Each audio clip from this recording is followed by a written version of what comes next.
Loïc Tribault-Laspierre, bonjour, vous êtes capitaine de frégate. Bon, ce n'est pas la raison principale pour laquelle on vous a invité, vous êtes surtout le patron du CEPS, un centre d'études basé à Paris. Et dans ce centre, vous ne faites pas canaliser les faits froidement, vous faites des propositions aux responsables politiques et aux décideurs en tout genre. Alors au bar de l'Europe, je vous ai servi du flan parce que vous êtes restés comme deux ronds de flanc en constatant le divorce grandissant entre l'Union européenne et le citoyen, d'où ce livre que vous avez publié, Bougeons l'Europe. Qu'est-ce qui ne va pas ? Alors je vous répondrai tout d'abord, c'est pas un toucher-coulé, ça gonfle les voiles ce que vous venez de me dire. Le constat de l'Europe, c'est que tout simplement, élection après élection, et on le saura à nouveau en 2014, les grands gagnants, ce seront les abstentionnistes. On nous dit souvent, il faut retrouver cette idée, la grande Europe, de Schuman, de Konrad Adenauer. Enfin, vous avez réfléchi à la chose suivante. Ceux qui ont 40 ans sont nés dans les années 70. On va demander aux vieillards de penser la vie. L'avenir s'écrit tout simplement d'une autre manière. Il faut penser l'Europe autrement. Et l'Europe, ça nécessite de la proximité. Alors on nous parle, on nous dit, voilà, l'Europe, des affections, les élections ne permettent pas de mobiliser. Est-ce qu'on a pris au moins, je dirais, cette idée symbolique, est-ce qu'on a décidé de voter tous le même jour ? Et on nous dit, mais non, c'est pas évident parce qu'il y en a qui préfèrent le week-end et d'autres pendant la semaine. C'est un problème, ça ? C'est un problème. Imaginez si symboliquement on votait tous le même jour. Et de surcroît, pensez, vous avez rencontré pas mal de députés européens. Ils rendent compte à leurs citoyens. Vous avez l'impression que le député européen est trop loin du citoyen. Qu'est-ce qu'il faudrait faire alors ? Qu'il ait plus de pouvoir ? Et qu'est-ce que vous préconisez ? Alors, au moins deux choses. 3.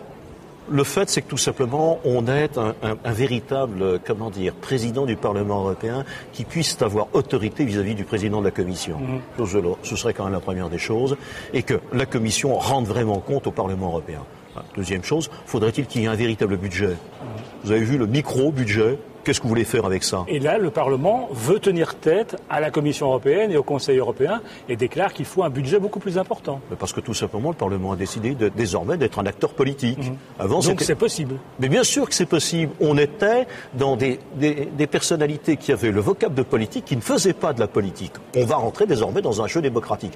Et puis si l'Europe c'est si important, on met un terme au scrutin de liste. Pas de scrutin de liste.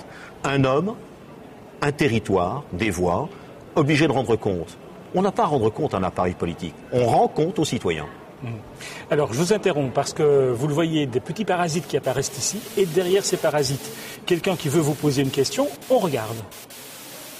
Bonjour, je m'appelle Pierre-Yves Reichardt. Je suis un citoyen engagé dans diverses associations qui font la promotion de la démocratie participative et par ailleurs je suis l'un des initiateurs du réseau belge pour le revenu de base, réseau qui s'inscrit dans un mouvement plus large européen et mondial qui veut faire la promotion du débat informé sur la question du revenu de base inconditionnel.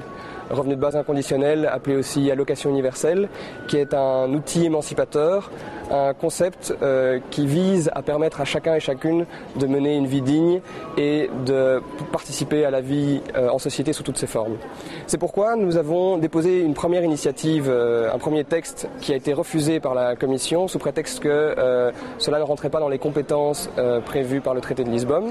Nous avons donc décidé de soumettre un second texte car nous pensions que l'initiative était un outil, une opportunité pour promouvoir le débat informé sur la question, malgré les limites de cette initiative. Ce pourquoi je vous demanderais, est-ce que vous seriez prêt à assurer la promotion de l'existence de ces différentes initiatives afin que les citoyens puissent se prononcer sur ces diverses questions et par ailleurs, en particulier sur celle du revenu de base. Je vous remercie. Réponse ? La réponse est lapidaire, c'est oui. Cessons de tergiverser. Est-ce qu'on va enfin souligner en Europe le niveau de la très grande pauvreté ? C'est phénoménal, le niveau de la pauvreté.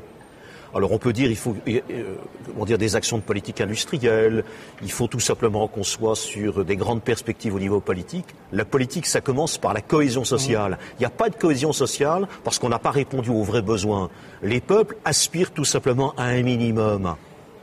Est-ce que l'Europe a du sens ? L'Europe, à l'heure actuelle, souffre du fait, c'est que tout simplement, il n'y a pas de souffle.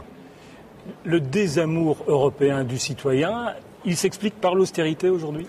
Pas seulement. Principalement. Principalement, mais il y a le fait, c'est que tout simplement, l'Europe est complexe. Est-ce qu'on a réussi à démontrer tout simplement l'utilité de l'Europe?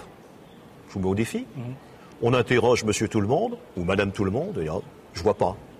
Donc l'Europe n'a même pas réussi à démontrer la création de valeur qu'elle a apportée alors qu'elle est évidente. Donc il y a la crise et le citoyen européen a l'impression que les Européens, les responsables européens, n'ont fait qu'aggraver les choses, en quelque sorte. Le problème, c'est que les élites européennes, ceux qui gouvernent au niveau politique et au niveau administratif, n'ont pas pris conscience. C'est que tout simplement, ils devaient démontrer ce qu'ils faisaient et ils devaient être plus proches. Donc c'est les deux choses. Démontrer qu'ils font et montrer la valeur des institutions. Ça n'est pas le cas. Le job est vraiment à faire. Alors revenons à cette initiative citoyenne européenne à laquelle on faisait allusion dans cette question enregistrée.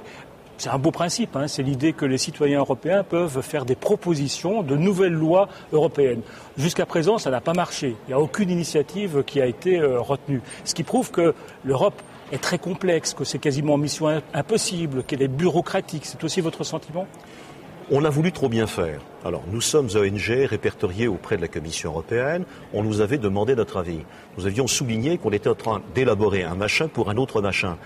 Je pense qu'on est sur un subterfuge démocratique. C'est-à-dire, on donne, c'est comme le Canada Dry, une impression de démocratie alors qu'il n'y a pas de démocratie. Donc, on propose quelque chose qui n'est pas tenable. Ce qui était important, c'était de permettre d'initier un processus et après ça, on le faisait monter en quantité de voix. Là, je dirais qu'on le bloque tout de suite. C'est absurde.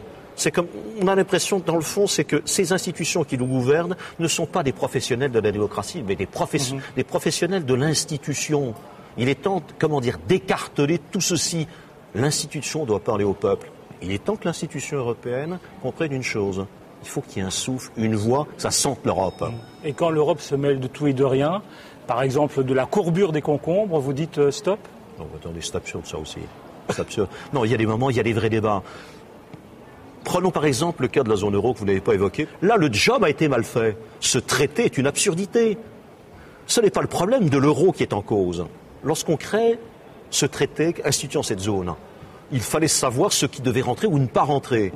On a voulu faire idéologique et inclure tout le monde. Absurde, et on en paie les conséquences. Deuxième élément, il fallait l'outil de certification des budgets, qui désormais est imposé. Là, les professionnels de la politique n'ont pas été bons. Loïc Tribaud-Daspierre, merci d'être venu au Bar de l'Europe et on va s'attaquer à ces deux ronds de flanc.